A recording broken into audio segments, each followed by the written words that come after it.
Hello दोस्तों, orthopaedics से जुड़े विभिन्न वीडियोज़ की श्रृंखला में एक बार फिर हम आपका बहुत बहुत स्वागत करते हैं। दोस्तों, डेली ही ओपीडी में मैं ऐसे लोगों को देखता हूं जिनके कि विटामिन बी 12 की कमी हो गई है।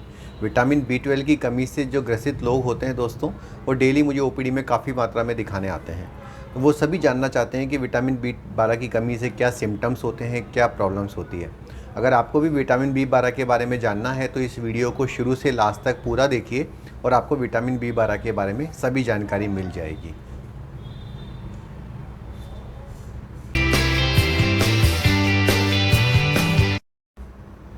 नमस्ते दोस्तों, विटामिन बी 12 क्या होता है इसके पहले हम जानने की कोशिश करेंगे कि विटामिन्स क्या होते हैं।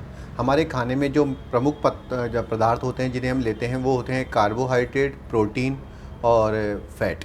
ये तीनों हमारे खाने का महत्वपूर्ण अंग होते हैं। इसके अलावा कुछ माइक्रो न्यूट्रिएंट्स होते हैं जिन्हें हमें खाने में उनकी आवश्यकता होती है।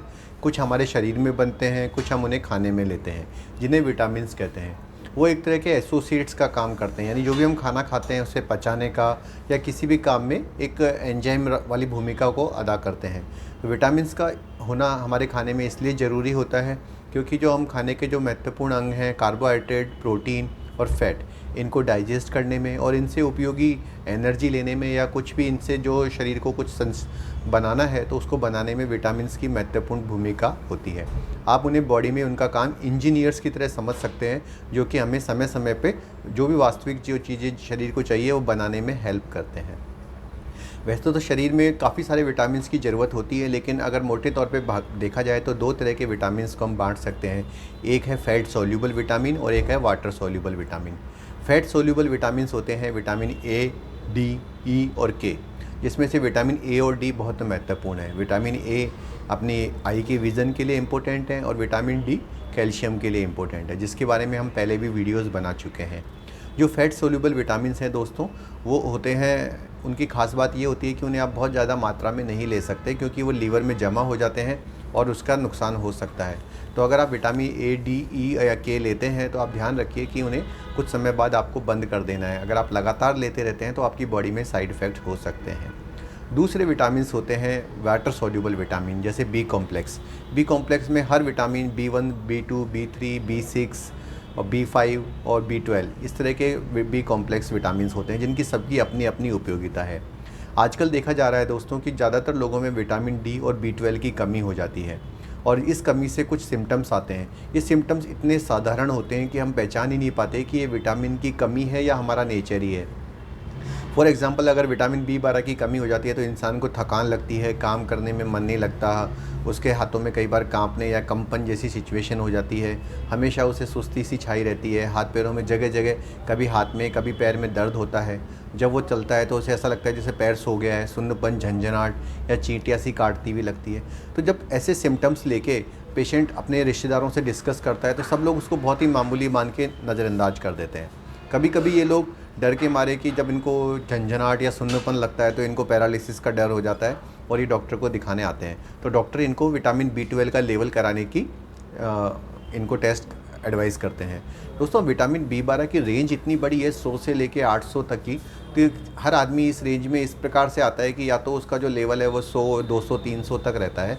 कोई भी पेशेंट जो मैं देखता हूँ उनका लेवल 800, 900 तक नहीं रहता। तो लो विटामिन बी 12 एक काफ़ी एपिडेमिक लेवल पे है। लगभग सभी लोगों को मैं देखता हूँ विटामिन बी 12 की डेफिशिएंसी रहती है। इसका कारण क्या है, क्यों विटामिन बी 12 की डेफिशिएंसी इतनी कॉमन हो गई है? सबसे बड़ी प्रॉब्लम क्या है कि दोस्तों, हमारा देश काफ़ी हद तक वेजिटेरियन कंट्री है। ज़्यादातर जो लोग हैं उनकी जो डाइट है वो वेजिटेबल बेस है और जो विटामिन बी 12 है वो ज़्यादातर नॉन वेजिटेरियन फूड्स में ही पाया जाता है, जैसे चिकन है, एग है, डेयरी प्रोडक्ट्स है, उसमें तो ये बहुतायत में पाया जाता है। लेकिन वेजिटेरियन खाने में इसकी जो मात्रा है बहुत कम होती है।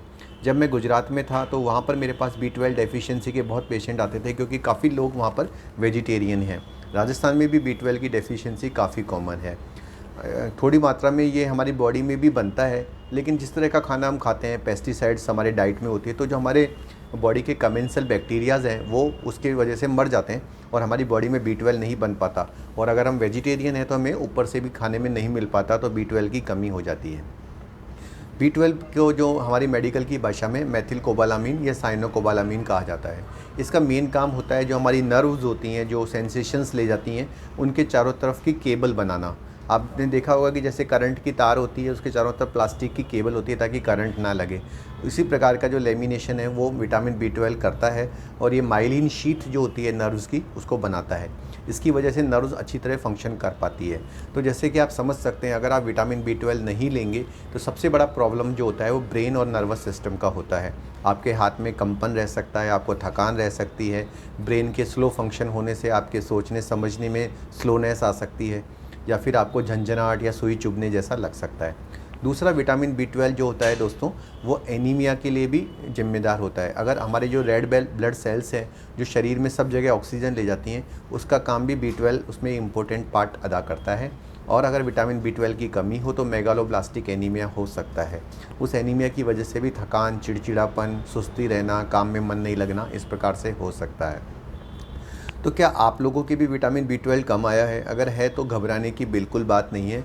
विटामिन B12 को अपन 3 तरीके से अपने खाने में ले सकते हैं। ये तो मैं समझता हूँ कि सभी लोगों के लिए नॉन वेजिटेरियन खाना खाना तो पॉसिबल नहीं है। तो अगर आप लोग वेजिटेरियन हैं तो मैं आपको कहूँगा कि आप लेग्यूम्स ज़्यादा खाएँ, फली, बीन्स, ये खाने में आप बढ़ाएँ। फॉर एग्ज़ाम्पल आप चना ले सकते हैं, सोयाबीन ले सकते हैं, सोयाबीन का बना पनीर जिसे टोफू कहा जाता है वो अपने खाने में ले सकते हैं। इसके अलावा कोशिश करें कि अनावश्यक एंटीबायोटिक का सेवन ना करें, ताकि आपके बैक्टीरिया जो आपके बॉडी में फ़ायदेमंद बैक्टीरिया हैं जो विटामिन B12 बनाते हैं वो नष्ट ना हो जाएं। दूसरा, आप इस बात का ध्यान रख सकते हैं कि जो विटामिन B12 है वो एक वाटर सोल्यूबल विटामिन है, तो आप डॉक्टर की सलाह पर विटामिन B12 की गोलियां रेगुलर ले सकते हैं। उसका फ़ायदा ये होगा कि अगर आप ज़्यादा भी ले लेते हैं तो इतना उसका कोई साइड इफ़ेक्ट नहीं होता, वो वाटर सोल्यूबल होता है और यूरिन से निकल जाता है। तो आप 5-6 महीने लेके 1-2 महीने का गैप देके दोबारा से इसको ले सकते हैं।